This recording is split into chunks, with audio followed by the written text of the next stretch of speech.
Om Sai Ram. Welcome to बंदे हैं हम साई के। मैं हूँ आपके साथ सुयशी और अभी अभी तुरंत मैंने एपिसोड नंबर 46 डाला। हालांकि मैं थोड़ा नींद से सो के उठी थी तो इसलिए पर फिर भी मैंने डाला और आप लोग सुनिएगा वो एपिसोड। और बहुत जल्दी 50 एपिसोड्स हो जाएंगे। मुझे इस बात की बहुत खुशी है, बहुत इंतज़ार भी है, क्योंकि मुझे ना बाबा के एक्सपीरियंसेस सुनाना और आप लोगों से सुनना, इन दोनों चीज़ों का इंतज़ार रहता है और बहुत बहुत आनंद आता है। मेरा फेवरेट है। देयरफॉर मैं अभी ये एपिसोड में एक बहुत छोटा सा अनुभव बता रही हूँ, क्योंकि आप लोगों को पता है जो हमें हमेशा सुनते आते हैं कि मैं हर एक एक्सपीरियंस डालती हूँ, चाहे वो डे टू डे लाइफ से जुड़े हों या फिर वो कुछ बड़े एक्सपीरियंसेस हों। जैसे कि अभी एपिसोड 46 में मैंने सुसाइड पे बेस्ड जो डाला, या आगे मैं एक बहुत सारे एपिसोड्स आ रहे हैं जैसे कि प्लेन क्रैश से जुड़े, या बहुत सारे एपिसोड्स हैं ऐसे, किसी के साप्ताहिक पारायण का, बहुत सारी चीज़ें हैं। So I am surely gonna share all the experiences. हर तरह के एक्सपीरियंस मैं शेयर करती हूँ और आप लोग भी अपने अनुभव मुझे ज़रूर बताइएगा। जब भी टाइम मिले मुझे इंतज़ार रहेगा। जितने भी लोग मुझे सुन रहे हैं मुझे सभी के का इंतज़ार रहेगा।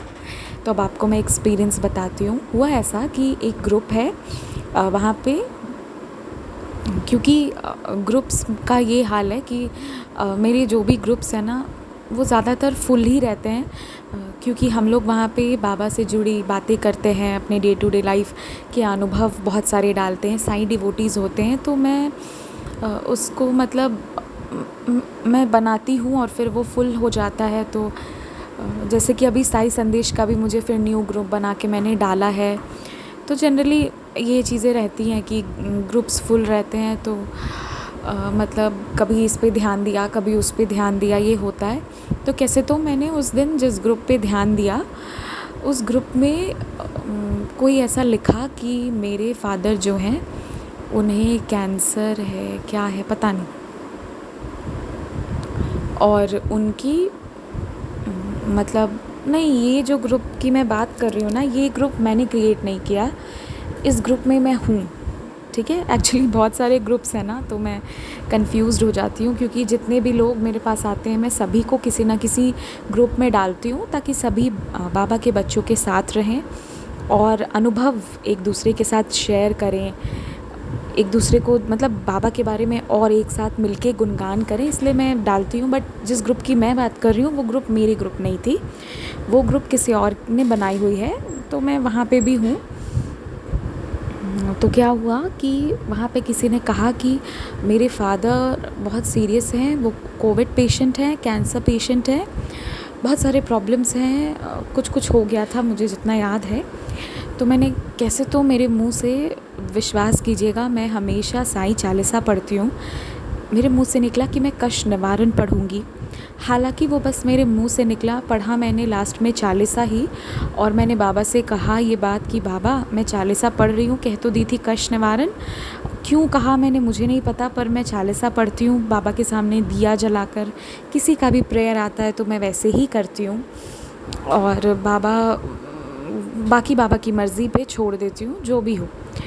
तो क्या हुआ कि मैंने उनके लिए साईं चालीसा पढ़ा, लेकिन मैंने उन्हें कष्ट निवारण बोल दिया था ना। फिर मैंने कष्ट निवारण जो है उसे अपने पर्सनल डेटाबेस पे सेव करके रखा हुआ था। तो मैंने उस कष्ट निवारण को निकाला वापस से और मैंने उनके मैसेज के साथ कष्ट निवारण टैग कर दिया। I don't know why I did this, जबकि सभी के पास कष्ट निवारण होता है, फिर भी मैंने क्यों डाला मुझे नहीं पता था। एनीवेज़ मैंने डाल तो दिया ही। उसके बाद क्या हुआ कि अगले दिन मेरे पास एक मैसेज आता है, उसमें एक लेडी है, वो बाबा को पहले थैंक यू कहती हैं और फिर मुझे थैंक यू कहती हैं। तो मैं बड़ी, अरे ऐसा क्या। तो जब मैं उनका एक्सपीरियंस पढ़ी तो उन्होंने बताया कि वो वैक्सीन ली थी और वैक्सीन लेने के बाद सभी को बॉडी एक, बॉडी पेन कुछ भी होता ही है, पर इनको कुछ ज़्यादा ही दर्द हो रहा था, लग रहा था कि पूरा एकदम अनबियरेबल पेन हो गया था। वैक्सीन लेने के बाद पेन होता है बट अनबियरेबल भी नहीं था कि एकदम झेल नहीं पाओ या आपको इतना ज़्यादा दर्द हो कि जीना मुश्किल हो जाए, ऐसा भी नहीं होता। बट उनके साथ ऐसा ही हो रहा था। वो अब उन्हें नींद नहीं आ रही थी, पूरा हाथ पाँव ऐसे दुख रहे थे, लग रहा था क्या हो गया है, टूट रहा है सब कुछ, सारा पैर सारा हिस्सा टूट रहा है ऐसे। बहुत पेन वैक्सीन के बाद।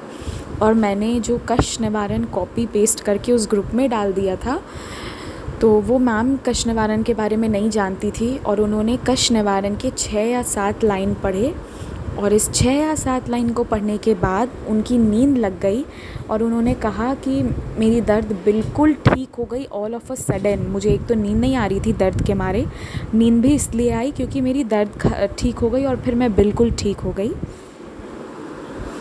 तो ये एक एक्सपीरियंस आया और मुझे अच्छा लगा कि बाबा मुझे माध्यम बनाए कष्ट निवारण उन तक पहुंचाने के लिए, और शायद इसलिए बाबा मुझसे वहाँ कष्ट निवारण उस ग्रुप में डलवाए भी थे। हालांकि मैं डालती नहीं हूँ कष्ट निवारण, क्योंकि मैं ये मानती हूँ कि हर एक साई डिवोटी को पता ही होगा, तो इसलिए मैं ज़्यादातर ये चीज़ें ग्रुप में नहीं डालती। बट देखिए उस दिन बाबा को किसी के पास पहुँचवाना था तो ही चोज़ मी द मीडियम, और कष्ट निवारण पढ़ने के बाद वो बिल्कुल ठीक हो गई।